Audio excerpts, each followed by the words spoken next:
Charlene Downes' mother waited 2 days to call the p0lice when her daughter went missing.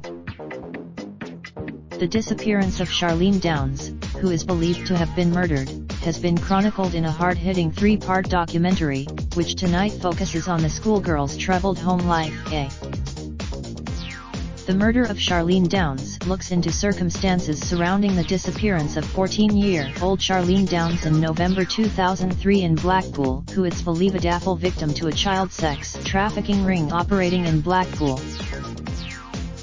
Tonight's final episode reveals how men were spending time at the family home at the invitation of Charlene's father Bob Downes, who met them in the local pub, including a convicted sex offender, called Raymond Rowe. Raymond Rowe had pleaded guilty to 4 counts of sexual abuse of 10-year-old children, and he was staying with the Downes family the day Charlene disappeared. Charlene herself had reported some of her father's acquaintances to social services for sexually inappropriate behavior. Meanwhile, it's revealed that her mother Karen didn't call the police until 2 days after her teenage daughter disappeared. According to several sources, a number of men had been going in and out of the Downes family home at the time of Charlene's disappearance. The men came to the house on the invitation of Robert Downes, who would befriend them at the pub, but the father of Charlene denies any wrongdoing. I heard this story too many times from people who seem to care about what happened to Charlene, says journalist Julie Bindle, that there was a lot of violence going on in the household, and not just from outsiders, that Bob brought in from the pub. One of the men Robert brought to the family home was a convicted sex offender, called Raymond Rowe. I saw Charlene sitting on Munro's lap once, says a friend of Bob Downes, named Glenn. I just didn't think. I thought that. When prompted to say how Munro reacted, Glenn says he knows I'd have killed him on the spot. Discussing the events in the documentary, Robert and Karen both deny knowing Munro was a sex offender at the time he stayed at their house. Robert says he learned about the sexual abuse in court 3 days later when he went to the sentencing of Raymond Rowe.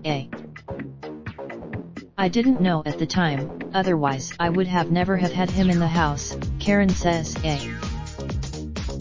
Social service reports there was an incident between Charlene and Munro on the day she disappeared, but the documentary does not go into details. The documentary also revealed that 8 days after her disappearance was reported, authorities decided that, if found, Charlene would not be returning home, but would be put under a police protection order instead.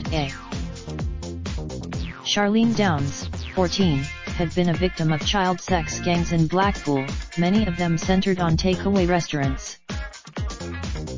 Police believe she was sexually abused by as many as 100 men in the run-up to her death. In 2007, 2 business partners were tried for murdering Charlene and disposing of her body using a mincing machine, before putting it into kebabs. However, a jury failed to reach a verdict and the case collapsed. Iyad al-Bataki, in 2013, to mark the 10th anniversary of Charlene's disappearance, police announced they had appointed a dedicated full-time senior investigating officer to the case. In 2016, a cold case team revisited the investigation and discovered CCTV footage of Charlene walking with her sister Rebecca on the day she vanished. It was finally released on the 13th anniversary of her disappearance in November 2016, and again for a fresh appeal on the BBC's Crime Watch Live Roadshow. Last year, a 51-year-old man was arrested after being first quizzed by police in the year she went missing. Over the years, Charlene's older sister Rebecca says in the documentary that at 14, she had a boyfriend in his 50s and would rather stay in his bedroom flat than at home with her parents, but refuses to explain why. The documentary also reveals that Charlene's mother Karen waited 2 days to report that something was wrong. Her 999 call recording is played and she can be heard saying, "Amy, daughter's been missing since Saturday night. At first, Karen insists that she placed the call on Sunday after being told to wait 24 hours. But it's revealed shortly after she actually placed the call on Monday, 2 days after last seeing Charlene. How come you've not reported her until now when she's only 14, the phone operator asks. I knew I should gave reported it sooner, Karen says apologetically in the recording. We left it to see if she might have come back, you see, but obviously she's not. The mother insists she called prior to the recording played in the documentary. Joe Cusack, an investigative journalist who's been following the case since day one, says in the documentary Karen Downes always insisted to me that she called the police when she first realized Charlene Downes hadn't come home on Saturday night. But we now know for a fact that she didn't call the police until Monday. Is this because the last part of the Charlene Downes murder airs tonight at 9 p.m. on Channel 5 AA. Teresa to name the date. PM prepares for final showdown with Tory backbench chief hours after EU. Exclusive mob of schoolboys, fueled by vodka from a pre-GCSE exam party, destroyed treasured model. Exclusive inside the stunning 7-bed London mansion Batgirl RIRI is renting for £16K a week. Piers Morgan lets get real about Game of Thrones. It was unwatchable garbage that promoted a grandmother, 82, will be turned out of her £2.5M country home after losing sad, ruinously. Transgender row erupts as council rules anyone who identifies as female can swim in Hampstead.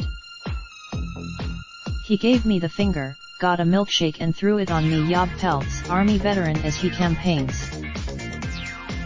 Denied my vote. EU election day chaos as British expats can't vote due to forms arriving late. While man is jailed for life after battering his girlfriend to death with a crowbar so savagely she had 50. Father, who was fined £250 after he took 19 minutes to buy a parking ticket because he was changing. Juncker says Britain is heading for another Brexit delay and blasts stupid nationalists who love.